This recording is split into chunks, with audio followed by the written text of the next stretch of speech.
Hi, and welcome to Witchy Sips, the podcast where we talk about witchy things and where our drinks are witchy sips. Today's witchy sip for me is a London Fog Earl Grey tea latte with oat milk, which is really satisfying.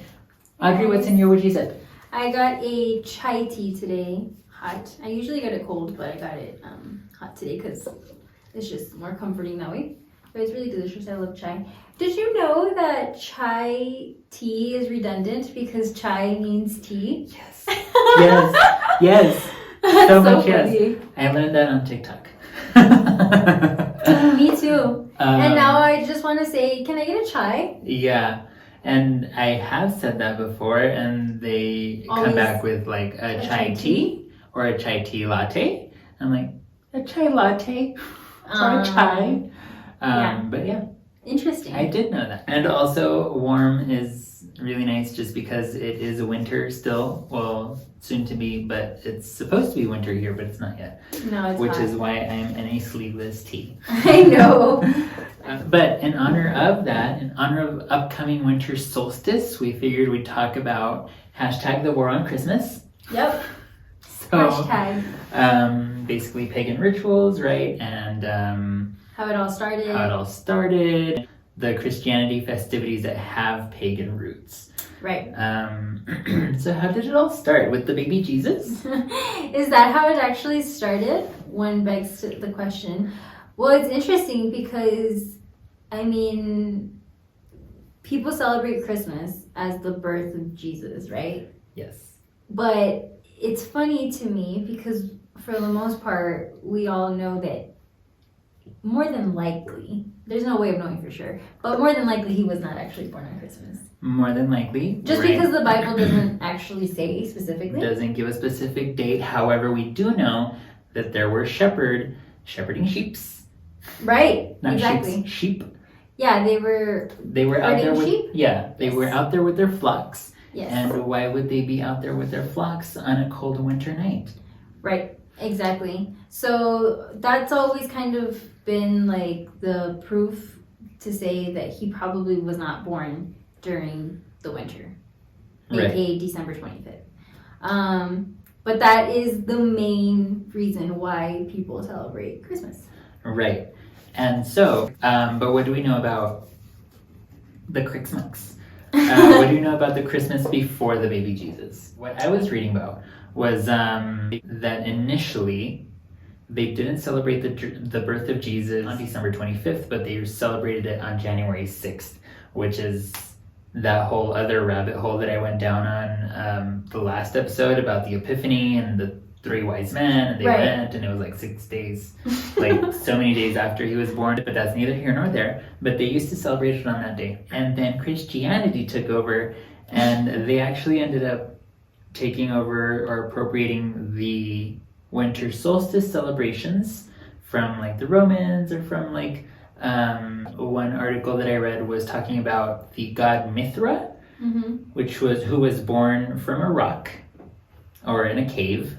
There are varieties. And he was the god of invincible sun. That's why they ended up appropriating that holiday, because Jesus is associated with light and brightness. Right. Also, Saturnalia, which was in celebration of Saturn, the god of agriculture, they made a big festival. Which started from December 17th to December 25th. And basically what that was is like a week celebration / purge thing. Purge.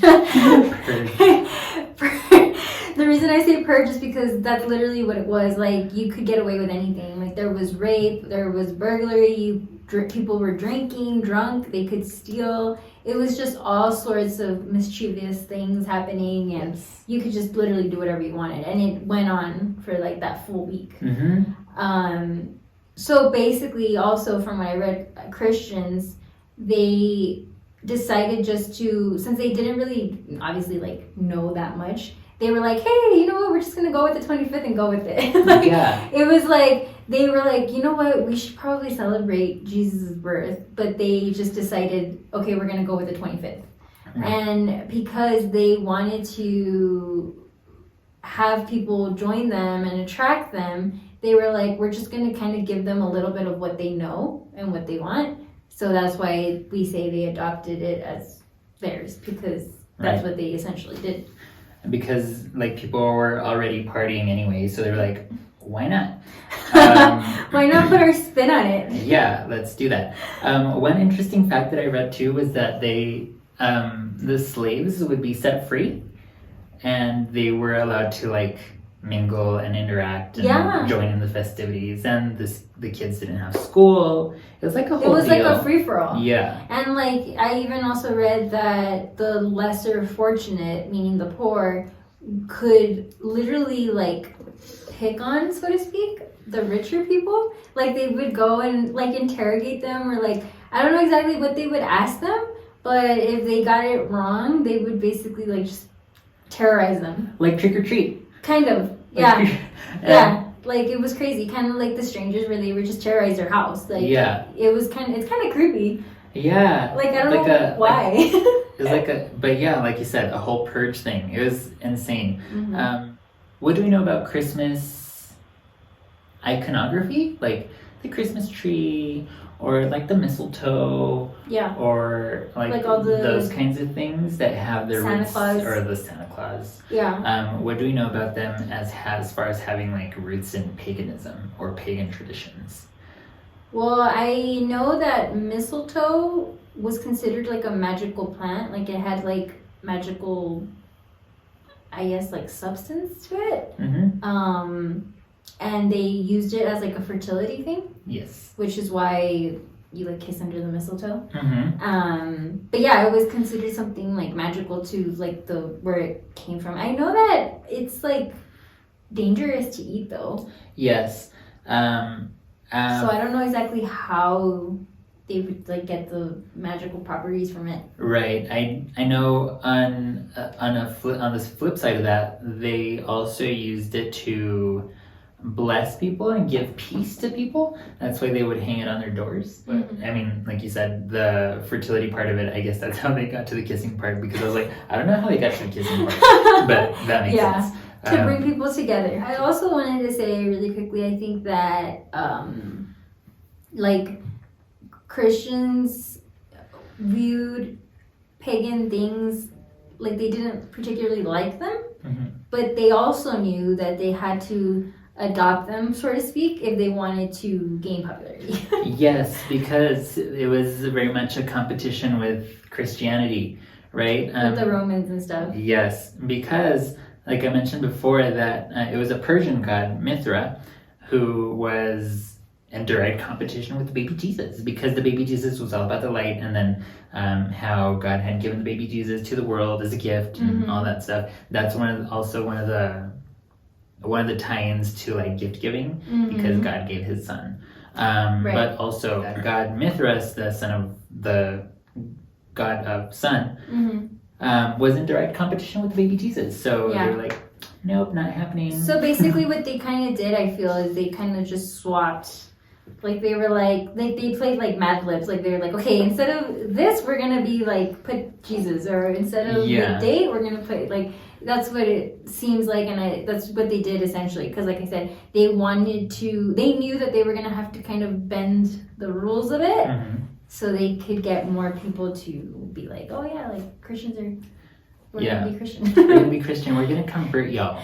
Exactly. One of the other things that I remember is that the Christmas tree was a specific pagan tradition where they would bring in the trees, because the tree fairies, or the nature fairies, they came in with a tree as well, so they could be warm during the winter season. Isn't that the cutest thing? Oh, that is cute. I'm like, oh. But also, is that more of a Nordic thing, do you think? Yes.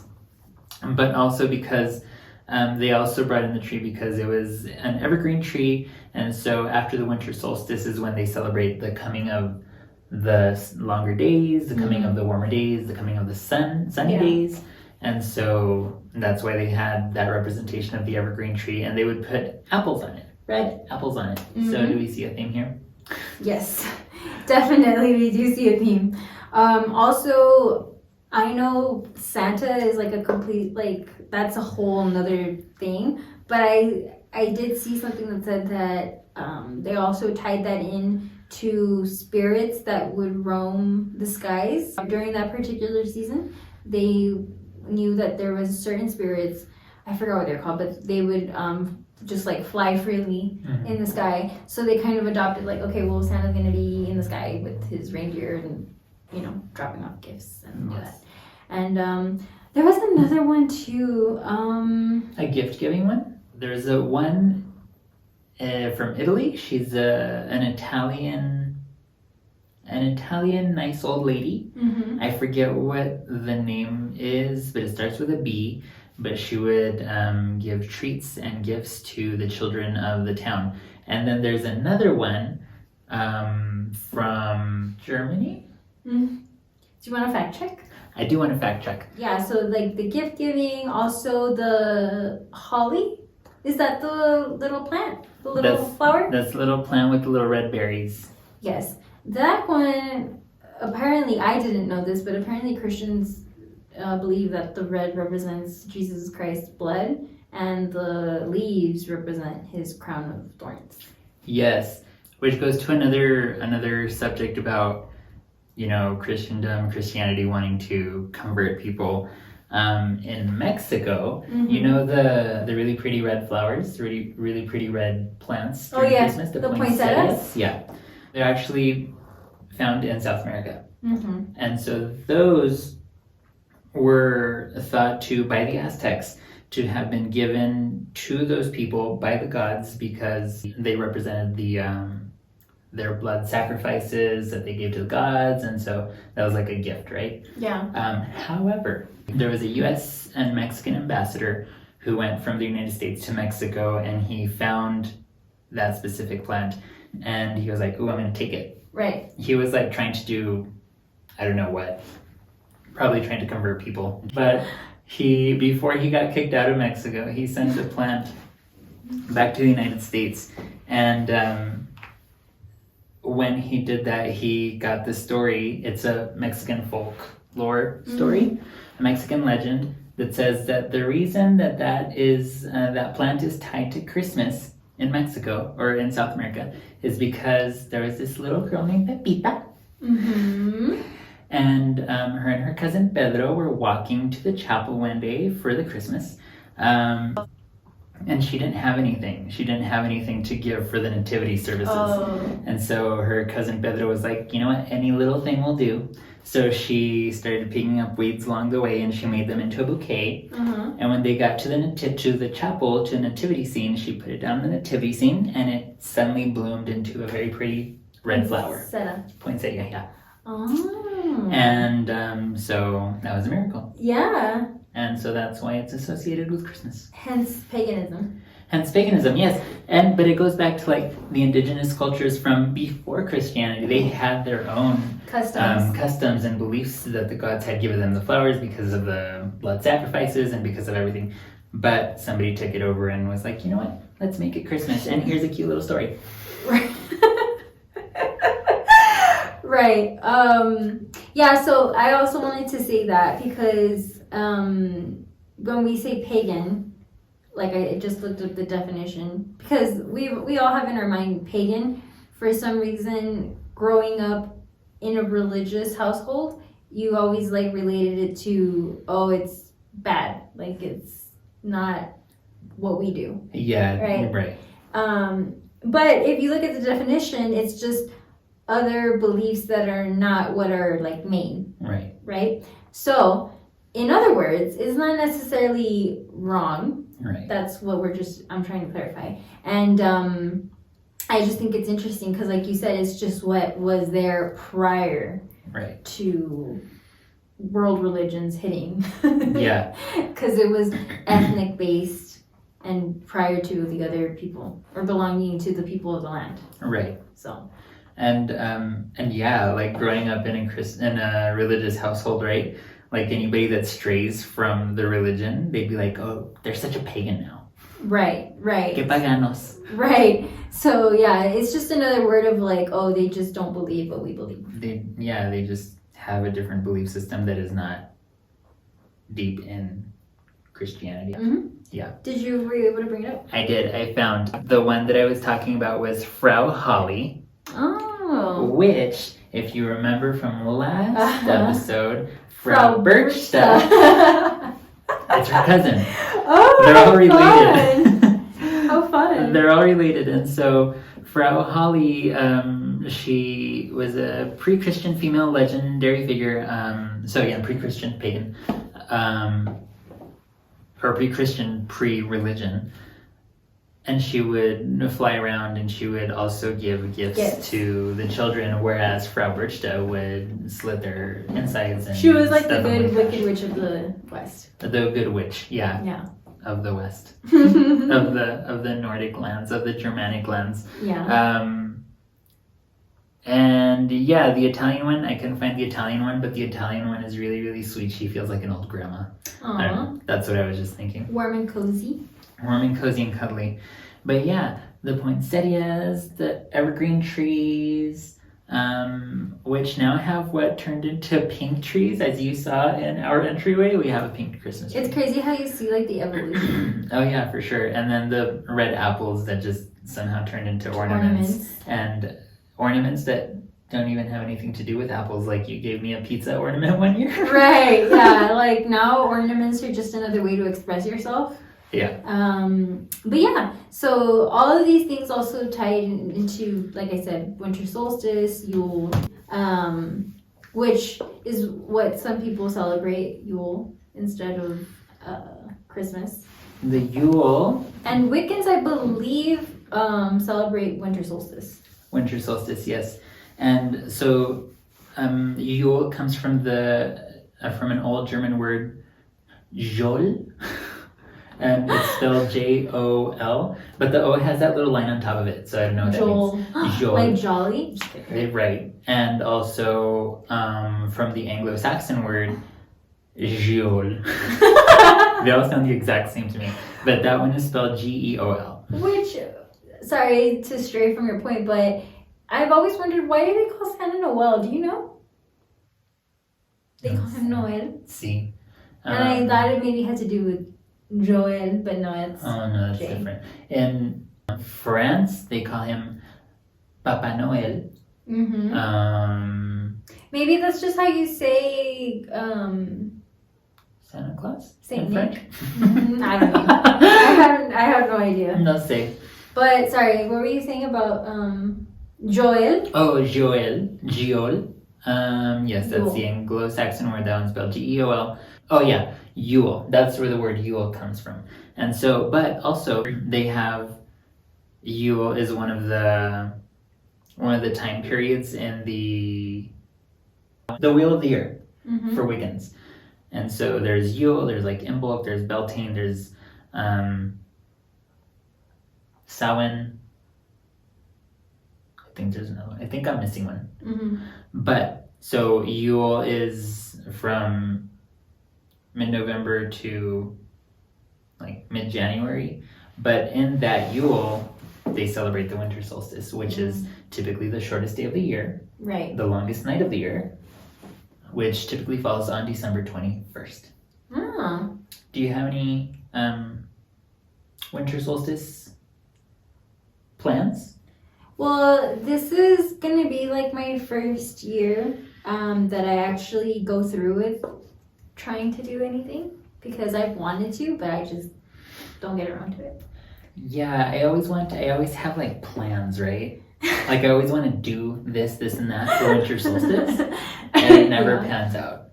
Yeah, I think it's just like also for me, like I wanted to do research and just so I could know exactly what to do and how to do it, and you know what I mean? Just to be more like educated on the subject. Mm-hmm. But I think you and I both talked about that we wanted to do a Yule log. Yes. That was another tradition where the Yule log comes from the Nordic people, that they would, the men of the family and the sons of the family, they would go out and they would chop wood, they would bring it, and they would light that log, and they would party, and they would do festivities until that log burned out, sometimes lasting up to 7 days. Oh, wow. Yeah. That's crazy. But the Yule log, yes, I want to do a Yule log. And I didn't get a chance to get a yule log when we went to Ruidoso. Oh no! But I still want to do it. One thing that I was looking at on the Instagram is that if you're like a closet witch, or if you're like not openly practicing, something that you could do is get a branch of a tree, preferably like a fir tree, because a lot of these traditions, they use fir trees and fir wood and fir branches. I don't know why, but anyway, you could get a branch of a fir tree and decorate the tips of it, or the whole thing, or whatever. But what you do is what we typically do with the Yule log. We write down our wishes for the next year, or we write down our negatives for this year and want to burn them away. But you write them down and then you wrap them around the tree, or rather the branch, and then you just hang it. On winter solstice, you can burn it, or you could throw it away. Because if you're not practicing, then they're gonna be like, "Why are you burning wood in your apartment?" So. Right. Well, that's cool. It's kind of like goes back to the other things that we were talking about that we do around this time, which is like setting our intentions and burning like all our negatives and all that with the candle. You can do that. So yeah, I think a lot of it revolves around that. I agree. One thing that I did want to mention from this book called Inner Witch. This is not a sponsored video, by the way. Inner Witch by Gabriella Herstick. Things that you can decorate your altar. Do you have an altar? I do. A very small one, but I do. What do you have on your altar usually? Usually it's my tarot cards, Palo Santo, and like a crystal or two, because I don't have a big crystal collection. Right. I have a very small crystal collection. There. I think yours is bigger than mine, though. I have like 4 or 5, maybe. Is this your official altar? I think that's my official altar. Because wasn't there? Oh no, you moved it. That's right. I moved it. Yeah. My official altar is on top of my dresser. I've noticed that I kind of make altars all over the place. Do you really? Because you can kind of do that. When I first started reading or researching about altars, I kind of got stuck on the idea that I needed to have like a specific spot that I could like deck out, you know what I mean? Like I was like, oh, I have to get like this sound bowl, I have to get a candle, I have to get like just, you know what I mean? Like idea in my head of what an altar should look like, or what I've seen in the movies, like the pentagram, or have like, you know? And, but no, I started realizing that that's not really the idea of an altar. It's just a place that you can like make your own and have things that are important to you, that you feel safe in, a safe space. Something that, you know, represents this or the other. So for me, I kind of do that because I'm kind of like a scattered person. So I kind of just have like I have like a little altar for me where I do my dishes. Like I have a little shelf. Oh, see. And like by looking at it, you'd be like, I mean, that doesn't really look like an altar, but for me, I consider it an altar because when I spend time standing there doing my dishes, which happens often, I see these things and I try my best to like reflect or think about, you know, whatever it is that I want to work on, or if I am doing affirmations, you know, just stuff like that. It's very kitchen witch. Yes. And also, as much as I hate washing dishes, when I get into the groove of it, I'm like in it. Like it's very meditative. Meditative, yeah. Which I also, going with magical things, recently I learned, because I crochet and I knit, I recently learned there's a girl that I follow on Pinterest. I think she has a Pinterest board and that's how I found her. Anyways, but she said that like you can even do intentions like when you're crocheting. She's like, if you're making a gift for like a loved one, she's like, don't forget to like be positive and like set an intention or whatever it is. She's like, and she has like a little meditation technique that you can do like as you're crocheting, like just how like she explains like how to like make it a meditative experience. So yeah, I think that's like super interesting. I agree. I think anything you're doing, as long as you're meditating on it and is something that's creative because, you know, like Because you're creating. you're creating and it's something just kind of really cool. When I was making that playlist for your birthday, You were like, I'm setting good I'm intentions. setting good intentions. I'm setting positive intentions for the rest of your year. Because it was my birthday. And I still listen to that playlist. A lot. Yeah, it's a good playlist. It's a good playlist. But in regards to altars, that's my little altar right now. I wish, and I think just because I like to have things where they should go, even though it doesn't look like it right now, but yes. Right. So that's where all my cards are, all my singing bowl, my crystals, all that stuff. But one thing that I wanted to mention about the altar was how you can decorate your altar for the winter solstice. Oh, how fun. So how you can decorate it, you can put like pine cones, you can put like herbs like mistletoe like we were talking about, holly, evergreen, ash bark. I don't know what ash bark is.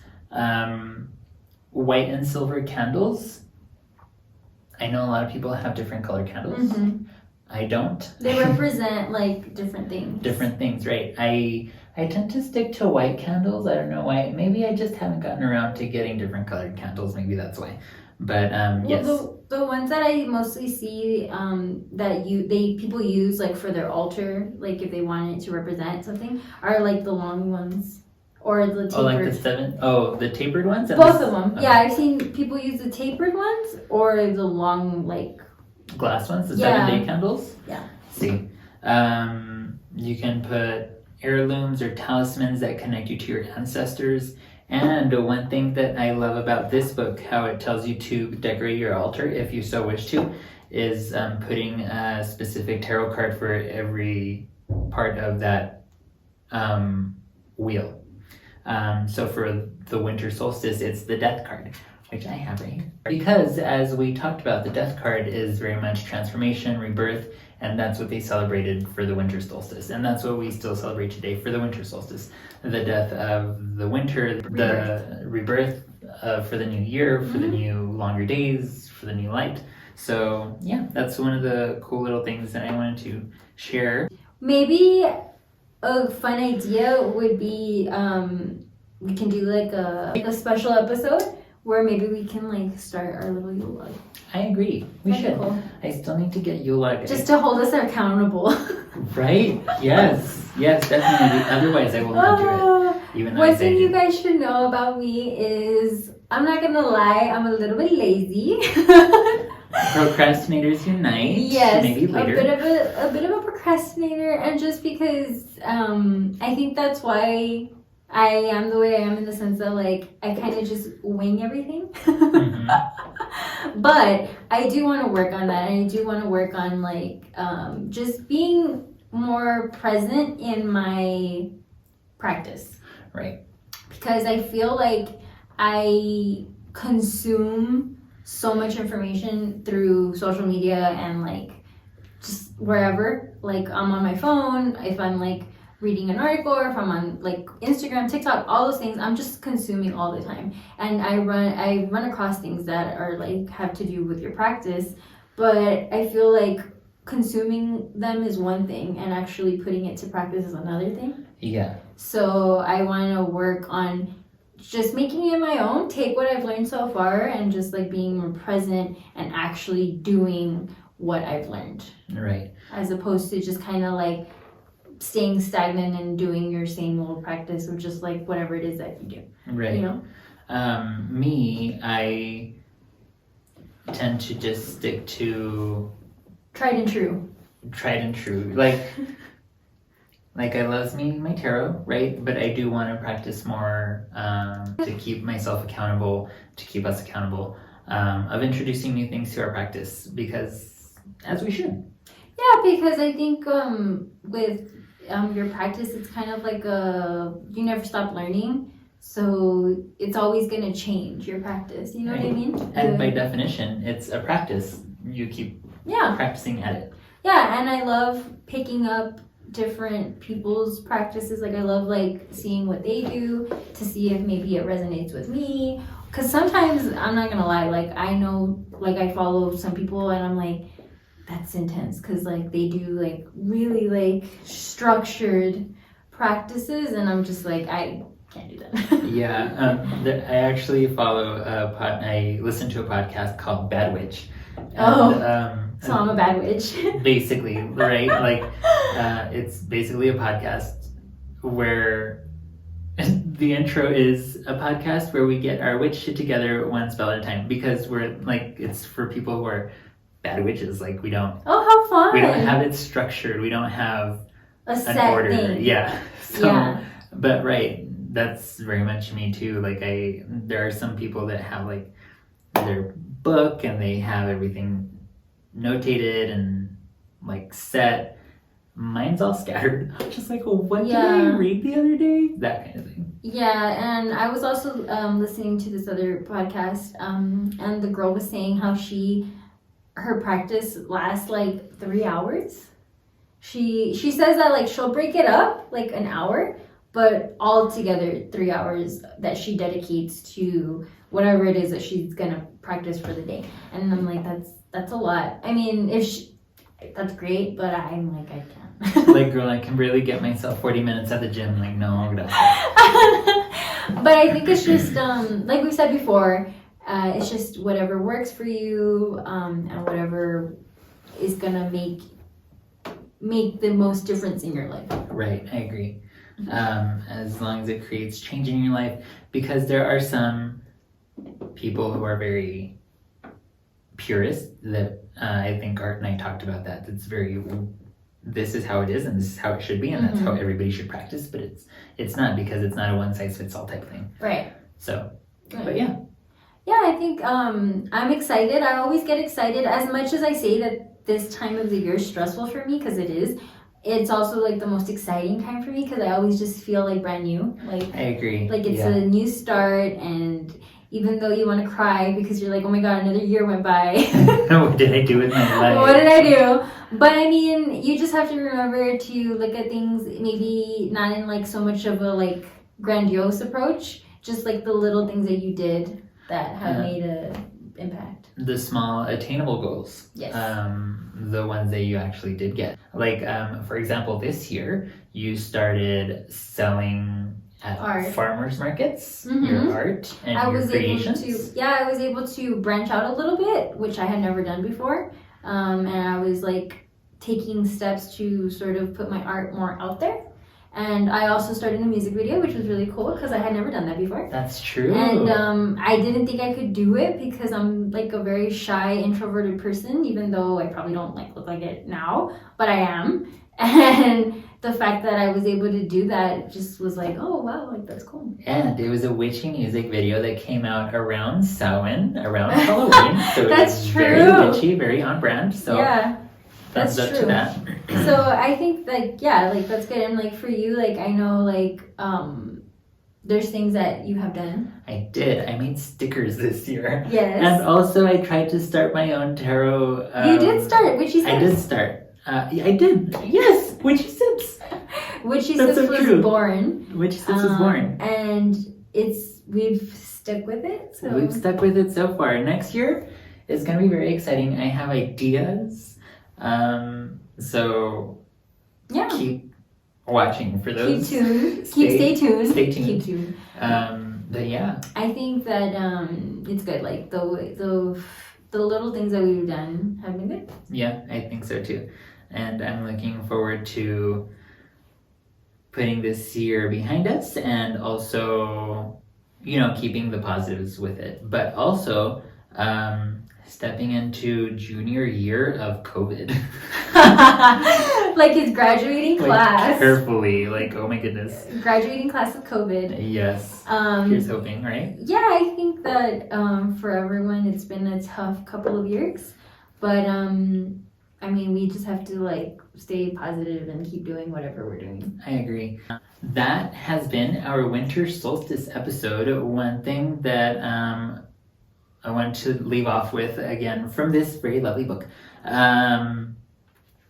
If you so wish, because I know we have all our own traditions, right? And all our own things that we do. Your ritual bath with specific herbs for the winter solstice. You draw your bath, put in some rosemary, put in some salt, put in some rue, just to keep you grounded and connected, just to let yourself meditate about your year, your previous year or your upcoming year. It's always a nice little thing to do. I mean, it probably smells real good. Yeah, I have yet to do a ritual bath. I would love to, but I haven't yet. You should make it like a goal. Yes. Yes, I You think. try and do it I think this year I might do a ritual bath for winter solstice. to see if you like it. Myself. But yeah. To see if you like it or not. Yeah. Yeah. I think so. So that's all our show for today. I hope you all got some information from it, something that you didn't know, something that you may perhaps did know, and just refreshed. Yep. And we will see. I think we have one more episode Before Christmas? Before the end of the year. Because the next one would technically be on the 29th? On the 29th. That's going to be our New Year, New You, New Year, New You episode. So that should be exciting. Yes. And then during that episode, we'll discuss like what's planned for witchysips for next year. Mm-hmm. That'd be fun. And yeah, so thank you all for watching, and I hope you all have happy holidays. # the war on Christmas. Because at any given moment during the winter solstice, during Yule, there are people celebrating the winter solstice. There are people celebrating Kwanzaa, Hanukkah, Christmas. Oh yeah. All the things. All the right? things. So happy holidays. # the war on Christmas. I think you just like to say that. Yes. # the war on Christmas. Thank you all. Bye. Bye.